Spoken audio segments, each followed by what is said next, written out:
Dear students, मैं doctor Manisha teaching economics in distance education department Punjabi university Patiala. So मैं ਅੱਜ ਮੁਖਾਤਬ ਹਾਂ ਬੀਕਾਮ ਤੇ ਬੀਬੀਏ ਦੇ ਸਟੂਡੈਂਟਸ ਦੇ ਨਾਲ ਥੋੜਾ ਜਿਹਾ ਉਹਨਾਂ ਨੂੰ ਬਿਜ਼ਨਸ ਇਕਨੋਮਿਕਸ ਦੇ ਪੇਪਰ ਦਾ ਓਵਰਵਿਊ ਦੇ ਦਾਂ, ਥੋੜਾ ਜਿਹਾ ਇਹ ਦੱਸ ਦਈਏ ਕਿ ਐਗਜ਼ਾਮਸ ਦਾ ਪੈਟਰਨ ਕੀ ਹੁੰਦਾ ਹੈ ਜਾਂ ਜਿਹੜਾ ਅਸੀਂ ਪੀਸੀਪੀ ਲਗਾਉਂਦੇ ਹਾਂ ਤਾਂ ਉਸ ਨਿੱਜੀ ਸੰਪਰਕ ਪ੍ਰੋਗਰਾਮ ਦੇ ਵਿੱਚ ਤੁਹਾਨੂੰ ਜਿਹੜਾ ਹੈ ਕਿਸ ਤਰ੍ਹਾਂ ਕਲਾਸਿਸ ਲਈ ਬੁਲਾਇਆ ਜਾਂਦਾ ਹੈ। ਸੋ ਜਿਹੜਾ ਸਾਡਾ ਸਿਲੇਬਸ ਹੈ ਉਹ ਦੋ ਸੈਕਸ਼ਨਸ ਦੇ ਵਿੱਚ ਵੰਡਿਆ ਗਿਆ ਹੈ, ਸੈਕਸ਼ਨ ਏ ਤੇ ਸੈਕਸ਼ਨ ਬੀ। ਸੈਕਸ਼ਨ ਏ ਦੇ ਵਿੱਚੋਂ ਵੀ 4 ਵੱਡੇ ਕੁਐਸਚਨ ਤੁਹਾਨੂੰ ਆਉਂਦੇ ਨੇ, ਸੈਕਸ਼ਨ ਬੀ ਦੇ ਵਿੱਚੋਂ ਵੀ 4 ਬੜੇ ਕੁਐਸਚਨ ਆਉਣਗੇ ਜਿਹਦੇ 'ਚ ਤੁਸੀਂ 2 ਅਟੈਂਪਟ ਕਰਨੇ ਹੋਣਗੇ, 2 ਹੀ ਸੈਕਸ਼ਨ ਏ 'ਚੋਂ, 2 ਸੈਕਸ਼ਨ ਬੀ 'ਚੋਂ। ਸੈਕਸ਼ਨ ਸੀ ਦੇ ਵਿੱਚ ਤੁਹਾਨੂੰ ਜਿਹੜਾ ਹੈ 10 ਸ਼ਾਰਟ ਆਨਸਰ ਟਾਈਪ ਕੁਐਸਚਨਸ ਆਉਣਗੇ ਔਰ ਸਿਲੇਬਸ ਜਿਹੜਾ ਹੈ ਉਹ ਵਿਭਾਗੀ ਵੈਬਸਾਈਟ 'ਤੇ ਪਾਇਆ ਗਿਆ ਹੈ। ਲੈਸਨਸ ਜਿਹੜੇ ਹੈ ਉਸ ਸਿਲੇਬਸ ਦੇ ਨਾਲ ਜਿਹੜੇ ਥੋੜ੍ਹੇ ਟੌਪਿਕਸ ਹੈ ਕਵਰ ਕਰਦੇ ਹੋਏ ਉਹ ਵੀ ਵੈਬਸਾਈਟ 'ਤੇ ਪਏ ਹੋਏ ਨੇ। ਤੁਸੀਂ ਜਦੋਂ ਵੈਬਸਾਈਟ 'ਤੇ ਜਾਓਗੇ ਸਟੂਡੈਂਟਸ ਕਾਰਨਰ ਦੇਖੋਗੇ, ਉਹਦੇ ਵਿੱਚ ਤੁਹਾਨੂੰ ਸਿਲੇਬਸ ਅਤੇ ਲੈਸਨਸ ਜਿਹੜੇ ਹੈ ਤੁਹਾਡੇ ਮਿਲ ਜਾਣਗੇ। ਸੋ ਬਿਜ਼ਨਸ ਇਕਨੋਮਿਕਸ ਦਾ ਪੇਪਰ ਦੂਸਰਾ ਪੇਪਰ ਹੈ ਔਰ ਇਸ ਦੇ ਵਿੱਚ ਜਦੋਂ ਬਿਜ਼ਨਸ ਇਕਨੋਮਿਕਸ ਦੇ ਵਿੱਚ ਅਸੀਂ ਕਰਦੇ ਹਾਂ, ਤੁਸੀਂ +1 ਦੇ ਮਾਈਕਰੋ ਵਿੱਚ ਪੜ੍ਹ ਕੇ ਆਏ ਹੋਵੋਗੇ। ਉਸ ਦਾ ਹੀ ਮਾਈਕਰੋ ਇਕਨੋਮਿਕਸ ਜਿਹੜੀ ਹੈ ਇਸ ਦਾ ਮੇਨ ਪਾਰਟ ਹੈ। ਮਾਈਕਰੋ ਇਕਨੋਮਿਕਸ ਦੇ ਵਿੱਚ ਸਭ ਤੋਂ ਪਹਿਲਾਂ ਸਾਨੂੰ ਇਹ ਪਤਾ ਹੋਵੇ ਮਾਈਕਰੋ ਇਕਨੋਮਿਕਸ ਹੈ ਕੀ, ਇਕਨੋਮਿਕਸ ਕੀ ਹੈ, ਇਸ ਦੀ ਨੇਚਰ ਕੀ ਹੈ। ਸੋ ਮਾਈਕਰੋ ਇਕਨੋਮਿਕਸ ਜਿਹੜੀ ਹੈ that is the study of single unit ਔਰ we can say it's 1 unit ਔਰ ਇੰਡੀਵਿਜੂਅਲ ਯੂਨਿਟ। ਵੀ ਜਦੋਂ ਸਿਰਫ ਅਸੀਂ ਇੱਕ ਇਕਾਈ ਨੂੰ ਦੇਖ ਰਹੇ ਹੁੰਦੇ ਹਾਂ ਉਦੋਂ ਅਸੀਂ ਬੋਲ ਦਿੰਦੇ ਹਾਂ ਕਿ ਉਹ ਸਟੱਡੀ ਜਿਹੜੀ ਹੈ ਸਾਡੀ ਮਾਈਕਰੋ ਇਕਨੋਮਿਕਸ ਹੈ।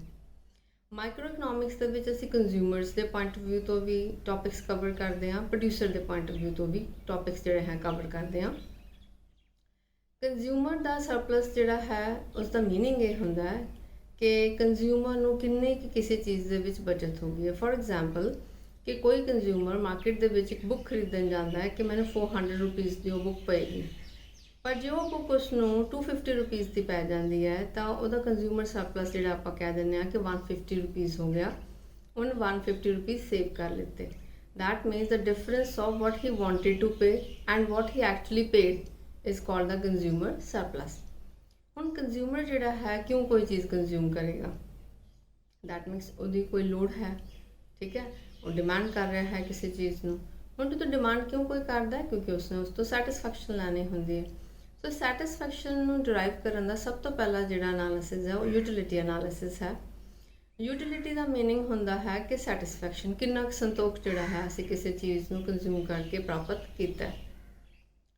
ਸੋ ਜਦੋਂ ਆਪਾਂ ਯੂਟਿਲਿਟੀ ਐਨਾਲਿਸਿਸ ਦੀ ਗੱਲ ਕਰਦੇ ਹਾਂ, ਇਹ 'ਚ ਡਿਮਿਨਿਸ਼ਿੰਗ ਮਾਰਜਨਲ ਯੂਟਿਲਿਟੀ ਆਉਂਦੀ ਹੈ ਸਾਡੇ ਕੋਲੇ, ਇਹਦੇ 'ਚ ਇਕੁ ਮਾਰਜਨਲ ਯੂਟਿਲਿਟੀ ਆਉਂਦੀ ਹੈ।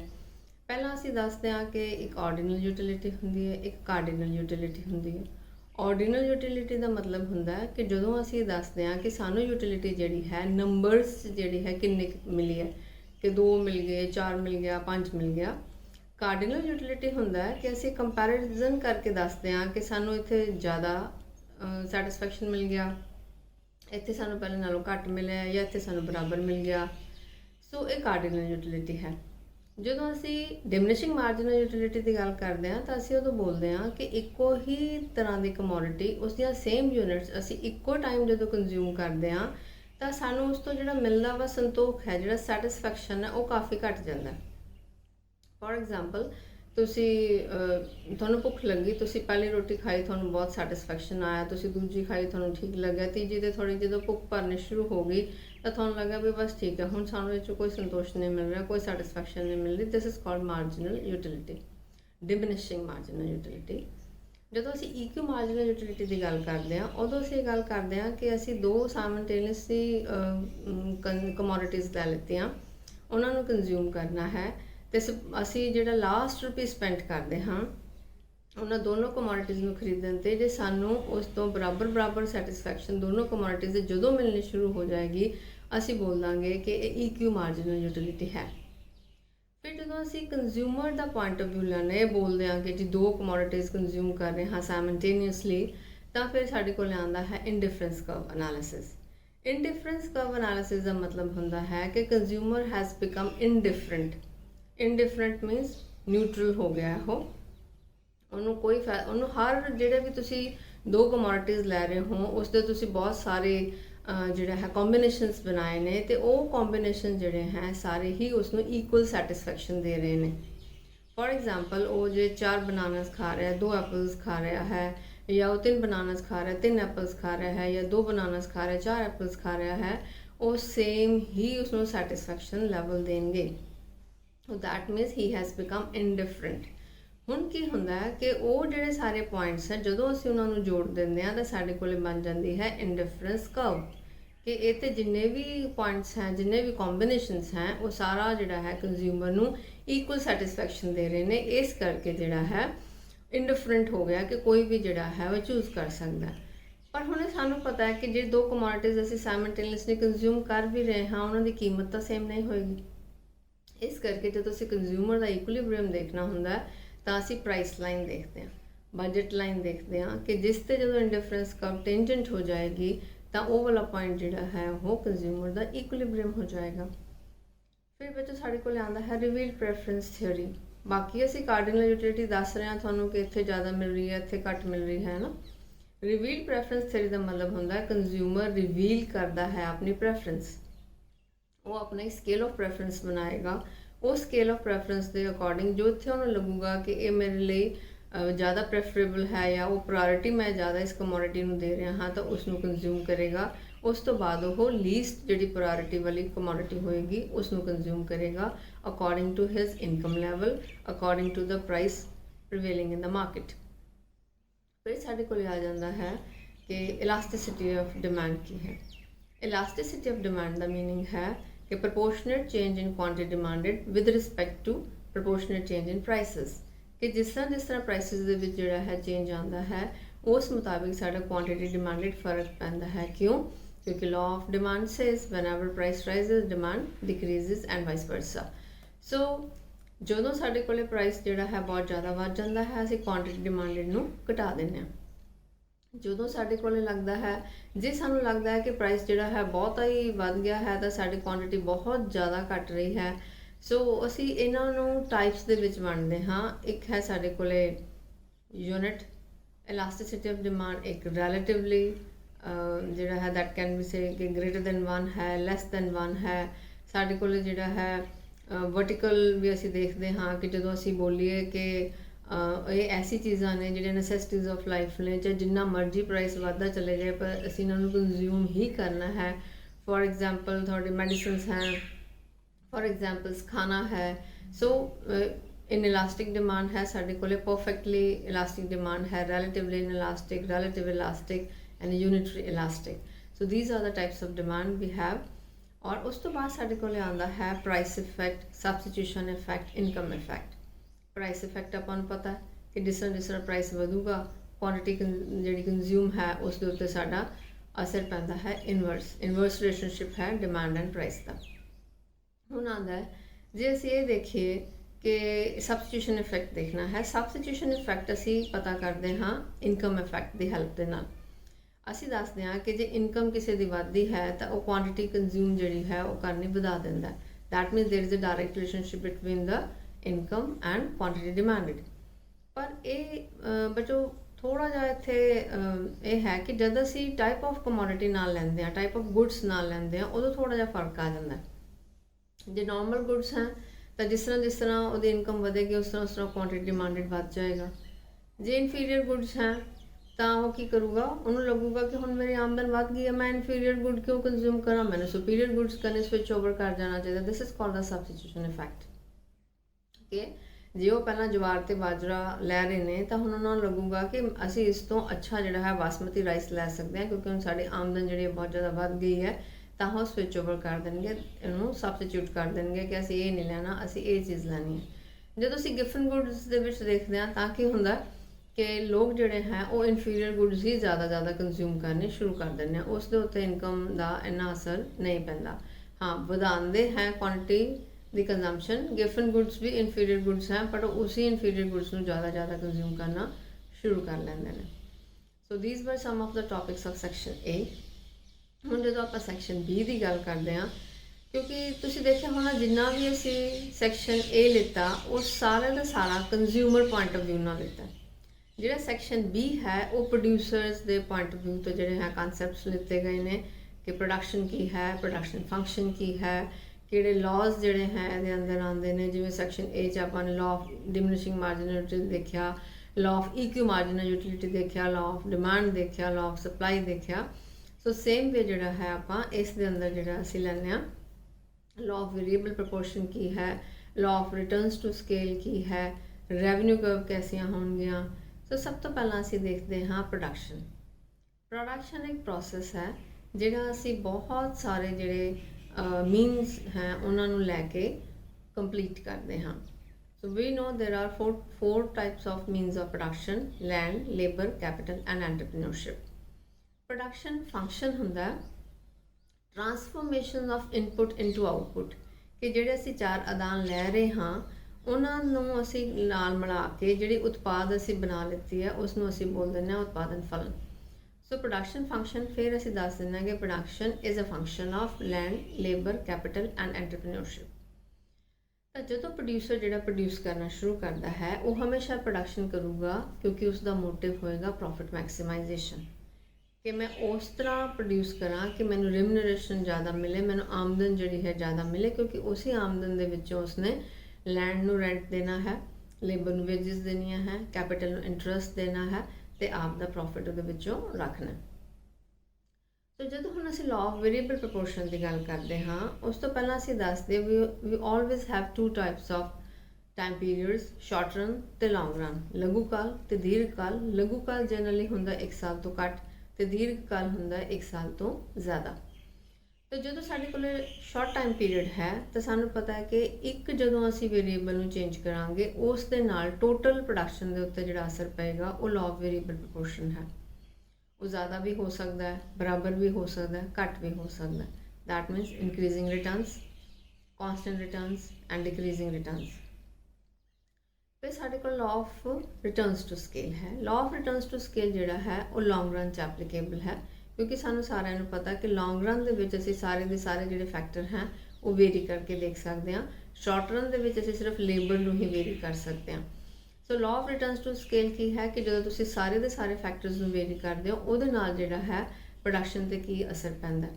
ਜੇ ਜਿੰਨੇ ਤੁਸੀਂ यूनिट्स ਲੈ ਰਹੇ ਹੋ ਉਹ ਤੋਂ ਜ਼ਿਆਦਾ यूनिट्स प्रोड्यूस हो गए ਤਾਂ इंक्रीजिंग रिटर्नस है। उन्ने ही यूनिट्स प्रोड्यूस होए कि तुसी 2 यूनिट ला रहे हो, 2 यूनिट ही प्रोडक्शन तुहाडे कोले हुई है तो कह देंगे कॉन्सटेंट रिटर्नस टू स्केल है। जे तुसी 2 यूनिट लाए तुहाडे कोले 1 यूनिट ही प्रोड्यूस हुई है तो आप बोल दिंदे आ डिक्रीजिंग रिटर्नस टू स्केल है। सो इहदे नाल ही जदों असी कॉस्ट देखते हाँ फिर साडे कोल रेवन्यू आउंदा है। रेवन्यू इसलिए भी जरूरी है कि जदों असी प्रॉफिट देखना है, प्रॉफिट असी फाइंड आउट करते हाँ रेवन्यू माइनस कॉस्ट करके। तो रेवन्यू कर्व्स के उत्ते जिहड़ा है प्रोड्यूसर्स का ये डिसीजन डिपेंड करता है कि उसने किहड़ी स्टेज दे विच जिहड़ा है प्रोडक्शन करनी है। जो असीं law of returns to scale लैंदे हैं ना तो साडे कोल 3 स्टेजिस आ जांदियां ने। वो डिपेंड करदियां ने AR और MR दी पोजीशन दे नाल। एवरेज रेवन्यू का मतलब हुंदा है कि तुसी टोटल कुछ प्रोड्यूस किया, किन्नियां चीज़ां तुसी सेल कीतियां, उहदे उहनूं डिवाइड बाय जो तुसी नंबर ऑफ यूनिट्स कर दोगे ਤੁਹਾਡੇ ਕੋਲ ਐਵਰੇਜ ਰੈਵਨਿਊ ਆ ਜਾਂਦਾ। ਟੋਟਲ ਰੈਵਨਿਊ ਹੈ ਕਿ ਜਿੰਨੀ ਚੀਜ਼ਾਂ ਤੁਸੀਂ ਵੇਚੀਆਂ ਉਸ ਜੋ ਆਮਦਨ ਤੁਹਾਨੂੰ ਮਿਲੀ ਉਹ ਟੋਟਲ ਰੈਵਨਿਊ ਹੋ ਗਿਆ। ਮਾਰਜਨਲ ਰੈਵਨਿਊ ਹੁੰਦਾ ਹੈ ਕਿ ਤੁਸੀਂ ਕੁਝ ਕਮੋਡਿਟੀਜ਼ ਦਾ ਕੁਝ ਨੰਬਰ ਵੇਚ ਰਹੇ ਹੋ, ਜਦੋਂ ਉਸ ਤੋਂ ਇੱਕ ਹੋਰ ਜ਼ਿਆਦਾ ਯੂਨਿਟ ਤੁਸੀਂ ਵੇਚਦੇ ਹੋ ਉਸ ਦਾ ਤੁਹਾਡੇ ਟੋਟਲ ਰੈਵਨਿਊ ਤੇ ਕੀ ਅਸਰ ਪੈਂਦਾ। ਮਤਲਬ ਜੋ ਤੁਸੀਂ n ਯੂਨਿਟ ਵੇਚ ਰਹੇ ਸੀ ਉਸ ਦਾ ਤੁਹਾਡੇ ਕੋਲ ਟੋਟਲ ਰੈਵਨਿਊ ਹੈ, ਜੋ ਤੁਸੀਂ ਇੱਕ ਐਡੀਸ਼ਨਲ ਯੂਨਿਟ ਜਿਹੜੀ ਹੈ ਵੇਚੀ ਉਹਦਾ ਟੋਟਲ ਰੈਵਨਿਊ ਮਤਲਬ DR माइनस DRN -1 ਨੂੰ ਜਦੋਂ ਅਸੀਂ ਲੈਂਦੇ ਹਾਂ ਤਾਂ ਸਾਡੇ ਕੋਲ ਨਿਕਲ ਜਾਂਦਾ ਹੈ ਮਾਰਜਨਲ ਰੈਵਨਿਊ। ਸੋ ਐਵਰੇਜ ਰੈਵਨਿਊ, ਮਾਰਜਨਲ ਰੈਵਨਿਊ ਤੇ ਟੋਟਲ ਰੈਵਨਿਊ ਇਹਨਾਂ ਦਾ ਆਪਸੀ ਸੰਬੰਧ ਹੁੰਦਾ ਕਿ ਜਦੋਂ AR ਅਸੀਂ ਦੇਖਦੇ ਹਾਂ ਡਿਕਲਾਈਨ ਕਰਦੀ ਹੈ, MR ਡਿਕਲਾਈਨ ਕਰਦੀ ਹੈ ਉਸ ਤੋਂ ਵੀ ਤੇਜ਼ੀ ਨਾਲ। ਜਦੋਂ ਇੱਕ ਪੁਆਇੰਟ ਤੇ ਬਰਾਬਰ ਹੋ ਜਾਣਗੇ ਅਸੀਂ ਬੋਲਦੇ ਨੇ ਉੱਥੇ ਕਨਸਟੈਂਟ ਰਿਟਰਨਸ ਹੈ। ਪਰ AR ਜਿਹੜੀ ਹੈ ਕਦੀ ਵੀ x ਐਕਸਿਸ ਦੇ ਨੀਚੇ ਨਹੀਂ ਜਾਂਦੀ, ਨੈਗੇਟਿਵ ਜਿਹੜੀ ਹੈ ਉਹ ਨਹੀਂ ਹੁੰਦਾ AR, क्योंकि जो AR नैगेटिव हो गया तो वह की मीनिंग होएगा कि इत्थे प्रोडक्शन का तो फायदा ही नहीं है कोई करन दा। सो इस करके उत्थे शट डाउन प्रोडक्शन हो जाती है। सो सैक्शन B जिहड़ा है वो प्रोडक्शन के टॉपिक्स के नाल असीं रिलेट करते हुए दसदे हां। फिर असीं ब्रेक ईवन पॉइंट भी इस दे अंदर दस दिंदे हां कि जिथे TR ते TC मतलब टोटल रैवन्यू ते टोटल कॉस्ट बराबर हो जाते हैं तो वह ब्रेक ईवन पॉइंट होंगे भी उस तो बाद तो जे TR वध रही है तो प्रोडक्शन होएगी, जे बाय चांस ਉਹ ਇਕੁਅਲ ਹੋਣ ਤੋਂ ਬਾਅਦ TC ਵੱਧ ਗਿਆ ਤਾਂ ਪ੍ਰੋਡਕਸ਼ਨ ਜਿਹੜੀ ਹੈ ਉਹ ਨਹੀਂ ਹੋਏਗੀ। ਸੋ ਪ੍ਰੋਡਿਊਸਰ ਦਾ ਜਿਹੜਾ ਇਕੁਇਲਿਬਰੀਅਮ ਪੁਆਇੰਟ ਹੈ ਉਹ ਆਉਂਦਾ ਹੈ with the help of production possibility curve, ਕਿ ਕਿੰਨੇ ਕੁ ਉਹਦੇ ਕੋਲ ਕੰਬੀਨੇਸ਼ਨ ਸੀ, ਉਹਨਾਂ ਕੰਬੀਨੇਸ਼ਨ ਦੇ ਨਾਲ ਉਹ ਕਿੰਨੇ ਕੁ ਜਿਹੜਾ ਹੈ ਰਿਸੋਰਸਿਸ ਨਾਲ ਉਹ ਯੂਨਿਟਸ ਪ੍ਰੋਡਿਊਸ ਕਰ ਸਕਦਾ ਸੀ। ਉਸ ਨੂੰ ਜਦੋਂ ਉਹ ਮਾਰਕੀਟ ਪ੍ਰੀਵੇਲਿੰਗ ਪ੍ਰਾਈਸ ਲਾਈਨ ਦੇ ਨਾਲ ਉਹ ਟੈਂਜੈਂਟ ਕਰ ਦਿੰਦਾ, ਜਦੋਂ ਪ੍ਰੋਡਕਸ਼ਨ ਪੋਸੀਬਿਲਿਟੀ ਕਰਵ ਟੈਂਜੈਂਟ ਹੋ ਜਾਂਦੀ ਹੈ ਰੈਵਨਿਊ ਲਾਈਨ ਦੇ, ਉਦੋਂ ਅਸੀਂ ਬੋਲ ਦਿੰਦੇ ਹਾਂ ਕਿ ਪ੍ਰੋਡਿਊਸਰ ਜਿਹੜਾ ਹੈ ਉਹ ਇਕੁਇਲਿਬਰੀਅਮ ਦੇ ਵਿੱਚ ਹੈ। ਜਿਸ ਤਰ੍ਹਾਂ ਅਸੀਂ ਰੈਵਨਿਊ ਲਾਈਨ ਦੱਸ ਰਹੇ ਹਾਂ ਉਸ ਤਰ੍ਹਾਂ ਹੀ ਕਾਸਟ ਹੁੰਦੀ ਹੈ ਕਿ ਜਿੰਨੀਆਂ ਚੀਜ਼ਾਂ ਤੁਸੀਂ ਪ੍ਰੋਡਿਊਸ ਕੀਤੀਆਂ ਉਸ 'ਤੇ ਜੋ ਤੁਹਾਡਾ ਕਾਸਟ ਆਫ ਪ੍ਰੋਡਕਸ਼ਨ ਲੱਗਿਆ ਉਹ ਟੋਟਲ ਕਾਸਟ ਹੈ। ਐਵਰੇਜ ਕਾਸਟ ਅਸੀਂ ਕੱਢਦੇ ਹਾਂ total cost divide by number of units produce, ਕਿ ਜੋ ਤੁਸੀਂ ਕਾਸਟ ਜਿਹਨੇ ਟੋਟਲ ਲਾਈ ਹੈ ਡਿਵਾਈਡ ਬਾਈ ਤੁਸੀਂ ਕਿੰਨੀਆਂ ਯੂਨਿਟਸ ਪ੍ਰੋਡਿਊਸ ਕੀਤੀਆਂ ਨੇ, ਉਹਦੇ ਨਾਲ ਸਾਡੇ ਕੋਲ ਔਸਤ ਜਿਹੜੀ ਹੈ ਲਾਗਤ ਪਤਾ ਲੱਗ ਜਾਂਦੀ ਹੈ। ਮਾਰਜਨਲ ਕਾਸਟ ਸੀਮਾਂਤ ਲਾਗਤ ਜਿਹੜੀ ਹੈ ਉਹ ਇਸੇ ਤਰ੍ਹਾਂ ਹੀ ਪਤਾ ਅਸੀਂ ਕਰਾਂਗੇ ਕਿ ਇੱਕ ਹੋਰ ਯੂਨਿਟ ਜਦੋਂ ਤੁਸੀਂ ਪ੍ਰੋਡਿਊਸ ਕੀਤੀ ਉਹਦੇ ਨਾਲ ਤੁਹਾਡੇ ਟੋਟਲ ਕਾਸਟ ਦੇ ਵਿੱਚ ਕੀ ਜਿਹੜਾ ਹੈ ਫਰਕ ਆ ਗਿਆ। ਸੋ ਪੁਰਾਣੀ ਟੋਟਲ ਕਾਸਟ ਮਾਈਨਸ ਨਵੀਂ ਟੋਟਲ ਕਾਸਟ, ਸਾਨੂੰ ਪਤਾ ਲੱਗ ਜਾਊਗਾ ਕਿ ਸਾਡੀ ਮਾਰਜਨਲ ਕਾਸਟ ਕੀ ਹੈ। ਫਿਰ ਆਉਂਦਾ ਹੈ ਕਿ ਇਹਨਾਂ ਦਾ ਆਪਸ 'ਚ ਰਿਲੇਸ਼ਨਸ਼ਿਪ ਕੀ ਹੈ, ਟੋਟਲ ਕਾਸਟ ਦਾ, ਮਾਰਜਨਲ ਕਾਸਟ ਦਾ ਤੇ ਐਵਰੇਜ ਕਾਸਟ ਦਾ। ਸੋ ਐਵਰੇਜ ਕਾਸਟ ਤੇ ਮਾਰਜਨਲ ਕਾਸਟ ਦਾ ਉਹੀ ਰਹਿੰਦਾ ਕਿ ਜੇ ਐਵਰੇਜ ਕਾਸਟ ਡਿਕਲਾਈਨ ਕਰਦੀ ਹੈ ਤਾਂ ਮਾਰਜਨਲ ਕਾਸਟ ਡਿਕਲਾਈਨ ਕਰਦੀ ਹੈ, ਬਟ ਉਹਦਾ ਡਿਕਲਾਈਨ ਦਾ ਰੇਟ ਜ਼ਿਆਦਾ ਹੋਊਗਾ। ਜੇ ਐਵਰੇਜ ਕਾਸਟ ਵੱਧਦੀ ਹੈ ਤਾਂ ਮਾਰਜਨਲ ਕਾਸਟ ਜਿਹੜੀ ਹੈ ਉਨੀ ਹੀ ਤੇਜ਼ੀ ਨਾਲ ਵੱਧ ਜਾਂਦੀ ਹੈ। ਸੋ ਰਿਲੇਸ਼ਨਸ਼ਿਪ ਜਿਹੜਾ ਹੈ ਰੈਵਨਿਊ ਟਾਈਪਸ ਹੀ ਰਹਿੰਦਾ ਹੈ। ਪਰ ਇਹਨਾਂ ਦੀ ਜ਼ਰੂਰਤ ਕਿਉਂ ਪੈਂਦੀ ਹੈ ਕਿ ਅਸੀਂ ਪ੍ਰੋਡਿਊਸਰ ਦਾ ਇਕੁਇਲਿਬਰੀਅਮ ਦੇਖਦੇ ਹਾਂ, ਅਸੀਂ ਕੰਜ਼ਿਊਮਰ ਦਾ ਇਕੁਇਲਿਬਰੀਅਮ ਦੇਖਦੇ ਹਾਂ। ਪ੍ਰੋਡਿਊਸਰ ਦਾ ਇਕੁਇਲਿਬਰੀਅਮ ਅਸੀਂ ਰੈਵਨਿਊ ਲਾਈਨ ਦੇ ਨਾਲ ਦੇਖਦੇ ਹਾਂ, ਇਨਕਮ ਲਾਈਨ ਦੇ ਨਾਲ ਦੇਖਦੇ ਹਾਂ, ਜੋ ਪ੍ਰਾਈਸ ਪ੍ਰਵੇਲ ਕਰ ਰਿਹਾ ਹੁੰਦਾ ਉਹਦੇ ਨਾਲ ਦੇਖਦੇ ਹਾਂ। ਬਟ ਮੋਸਟ ਇੰਪੋਰਟੈਂਟ ਇਹਦੇ ਵਿੱਚ ਹੁੰਦਾ ਹੈ ਪ੍ਰੋਡਕਸ਼ਨ ਪੋਸੀਬਿਲਿਟੀ ਕਰਵ। ਸੋ ਪ੍ਰੋਡਕਸ਼ਨ ਪੋਸੀਬਿਲਿਟੀ ਕਰਵ ਹੈ ਕਿ ਜੇ ਸਪੋਜ਼ ਇੱਕ ਪ੍ਰੋਡਿਊਸਰ ਕੋਲ ਦੋ ਜਿਹੜੇ ਫੈਕਟਰਸ ਹੈ ਲੇਬਰ ਐਂਡ ਕੈਪੀਟਲ, ਉਹਦੇ ਨਾਲ ਹੀ ਉਸਨੇ ਪ੍ਰੋਡਕਸ਼ਨ ਕਰਨੀ ਹੈ, ਤਾਂ ਜਿੰਨਾ ਵੀ ਉਹਦੇ ਕੋਲੇ ਪੈਸਾ ਹੋਏਗਾ ਉਹ ਦੋਨਾਂ ਦਾ ਜਿਹੜਾ ਪ੍ਰਾਈਸ ਹੈ ਉਹ 'ਚ ਡਿਵਾਈਡ ਕਰ ਕਰਕੇ ਦੇਖੇਗਾ ਕਿ ਮੈਂ ਕਿੰਨੇ ਜਿਹੜਾ ਹੈ ਕੰਬੀਨੇਸ਼ਨਸ ਬਣਾ ਸਕਦਾ। ਮੰਨ ਲਓ ਕਿ ਉਹ 4 ਯੂਨਿਟਸ ਲੇਬਰ ਲੈਂਦਾ, 1 ਕੈਪੀਟਲ ਲੈਂਦਾ, ਜਾਂ 3 ਲੇਬਰ ਲੈਂਦਾ, 2 ਕੈਪੀਟਲ ਲੈਂਦਾ। ਇਹ ਡਿਪੈਂਡ ਕਰੇਗਾ ਕਿ ਉਹਦੇ ਕੋਲ ਕਿੰਨਾ ਪੈਸਾ ਹੈ ਤੇ ਉਹ ਇਹਨਾਂ ਫੈਕਟਰਸ 'ਤੇ ਕਿੰਨਾ ਪੈਸਾ ਲਾ ਸਕਦਾ। ਸੋ ਉਹਨਾਂ ਦੇ ਨਾਲ, ਉਹ ਫੈਕਟਰਸ ਦੇ ਨਾਲ ਜਿੰਨੇ ਵੀ ਉਹ ਕੰਬੀਨੇਸ਼ਨ ਬਣਾਏਗਾ, ਜਦੋਂ ਉਹ ਮਾਰਕੀਟ ਦੇ ਵਿੱਚ ਪ੍ਰੀਵੇਲਿੰਗ ਉਹਦੀ ਇਨਕਮ ਲਾਈਨ ਦੇ ਨਾਲ ਟੈਂਜੈਂਟ ਹੋ ਜਾਣਗੇ, ਉਹ ਵਾਲਾ ਜਿਹੜਾ ਪੁਆਇੰਟ ਹੈ ਅਸੀਂ ਉਸਨੂੰ ਪ੍ਰੋਡਿਊਸਰ ਦਾ ਪੁਆਇੰਟ ਬੋਲ ਦਿੰਦੇ ਹਾਂ ਕਿ ਇਹ ਇਕੁਇਲਿਬਰੀਅਮ ਪੁਆਇੰਟ ਹੈ ਪ੍ਰੋਡਿਊਸਰ ਦਾ। ਇਹ ਵਾਲਾ ਕੰਬੀਨੇਸ਼ਨ ਉਸਨੂੰ ਜਿਹੜਾ ਹੈ ਸਭ ਤੋਂ ਜ਼ਿਆਦਾ ਫਾਇਦਾ ਦੇਗਾ। ਮਾਰਜਨਲ ਰੇਟ ਆਫ ਸਬਸਟੀਟਿਊਸ਼ਨਸ ਅਸੀਂ ਇਹ ਦੱਸਦੇ ਹਾਂ ਕਿ ਜੇ ਤੁਸੀਂ ਇੱਕ ਚੀਜ਼ ਨੂੰ ਜ਼ਿਆਦਾ ਪ੍ਰੋਡਿਊਸ ਕਰਨਾ ਚਾਹ ਰਹੇ ਹੋ ਤਾਂ ਤੁਹਾਨੂੰ ਦੂਜੀ ਚੀਜ਼ ਦਾ ਜਿਹੜਾ ਹੈ ਕੁਛ ਨਾ ਕੁਛ ਜਿੰਨਾ ਵੀ ਪ੍ਰੋਡਿਊਸ ਤੁਸੀਂ ਕਰ ਰਹੇ ਸੀ, ਕੁਛ ਯੂਨਿਟ ਸੈਕਰੀਫਾਈਸ ਕਰਨੀਆਂ ਪੈਣਗੀਆਂ। ਫੋਰ ਐਗਜ਼ਾਮਪਲ ਤੁਸੀਂ 4 ਯੂਨਿਟਸ ਰੈਫਰੀਜਰੇਟਰ ਪ੍ਰੋਡਿਊਸ ਕਰ ਰਹੇ ਹੋ, 2 ਵਾਸ਼ਿੰਗ ਮਸ਼ੀਨ ਪ੍ਰੋਡਿਊਸ ਕਰ ਰਹੇ ਹੋ। ਜੇ ਤੁਹਾਨੂੰ ਲੱਗਦਾ ਹੈ ਕਿ ਸਾਨੂੰ 5 ਜਿਹੜੇ ਯੂਨਿਟਸ ਹੈ ਉਹ ਰੈਫਰੀਜਰੇਟਰ ਪ੍ਰੋਡਿਊਸ ਕਰਨਾ ਚਾਹੀਦਾ ਹੈ ਤਾਂ ਤੁਸੀਂ 1 ਵਾਸ਼ਿੰਗ ਮਸ਼ੀਨ ਨੂੰ ਜਿਹੜਾ ਹੈ ਉਹ ਸੈਕਰੀਫਾਈਸ ਕਰੋਗੇ, ਕਿਉਂਕਿ ਇਹਨਾਂ ਦੀ ਟੈਕਨੀਕ ਸੇਮ ਹੈ, ਇਹਨਾਂ ਦੇ ਲੱਗਣ ਵਾਲਾ ਰॉ ਮਟੀਰੀਅਲ ਸੇਮ ਹੈ। ਇਸ ਕਰਕੇ ਤੁਸੀਂ ਇੱਕ ਚੀਜ਼ ਨੂੰ ਨਾ ਬਣਾ ਕੇ ਦੂਜੀ ਚੀਜ਼ ਜ਼ਿਆਦਾ ਬਣਾਓਗੇ। ਕਿਉਂ ਬਣਾਓਗੇ? ਕਿਉਂਕਿ ਹੋ ਸਕਦਾ ਮਾਰਕੀਟ ਦੇ ਵਿੱਚ ਉਸਦਾ ਪ੍ਰਾਈਸ ਜ਼ਿਆਦਾ ਹੋਵੇ ਔਰ ਪ੍ਰੋਡਿਊਸਰ ਨੂੰ ਇਹ ਪ੍ਰੋਫਿਟੇਬਲ ਪ੍ਰੋਪੋਜੀਸ਼ਨ ਲੱਗੇ ਕਿ ਇੱਥੇ ਲੀਸਟ ਕਾਸਟ ਕੰਬੀਨੇਸ਼ਨ ਹੈ ਔਰ ਮੈਂ ਇੱਥੇ ਜ਼ਿਆਦਾ ਤੋਂ ਜ਼ਿਆਦਾ ਜਿਹੜਾ ਹੈ ਪ੍ਰੋਡਕਸ਼ਨ ਕਰ ਸਕਦਾ, ਕਰਕੇ ਜ਼ਿਆਦਾ ਜਿਹੜਾ ਹੈ ਆਮਦਨ ਅਰਜਿਤ ਕਰ ਸਕਦਾ। ਸੋ ਇਨਕਮ ਜਨਰੇਸ਼ਨ ਜੇ ਜ਼ਿਆਦਾ ਹੋਏਗੀ ਉਹਦਾ ਪ੍ਰੋਫਿਟ ਜਿਹੜਾ ਹੈ ਉਹ ਜ਼ਿਆਦਾ ਹੋਏਗਾ ਔਰ ਪ੍ਰੋਡਿਊਸਰ ਦਾ ਮੇਨ ਜਿਹੜਾ ਮੋਟਿਵ ਹੈ ਉਹ ਪ੍ਰੋਫਿਟ ਮੈਕਸਿਮਾਈਜੇਸ਼ਨ ਹੈ। So this was all about the syllabus section A and section B। ਇੱਕ ਵਾਰ ਮੈਂ ਫਿਰ ਦੱਸਦਾ ਕਿ ਵੈਬਸਾਈਟ ਦੇ ਉੱਤੇ ਤੁਹਾਡਾ ਸਿਲੇਬਸ ਵੀ ਹੈ ਔਰ ਲੈਸਨਸ ਵੀ ਜਿਹੜੇ ਹੈ ਪ੍ਰੋਵਾਈਡ ਕੀਤੇ ਗਏ ਨੇ। PCP 'ਚ ਆਉਣ ਤੋਂ ਪਹਿਲਾਂ ਵੀ ਇੱਕ ਵਾਰ ਤੁਸੀਂ ਜਿਹੜਾ ਹੈ ਉਹਨਾਂ ਨੂੰ ਪੜ੍ਹ ਕੇ ਆਉਣਾ ਤਾਂ ਜੋ ਜਿਹੜੀ ਤੁਹਾਡੀ ਕੋਈ ਕੁਆਰੀਜ਼ ਹੋਣ ਉਹ ਟੀਚਰਸ ਜਿਹੜੇ ਹੈ ਉਹ ਸੈਟਿਸਫਾਈ ਕਰ ਸਕਣ। So good luck.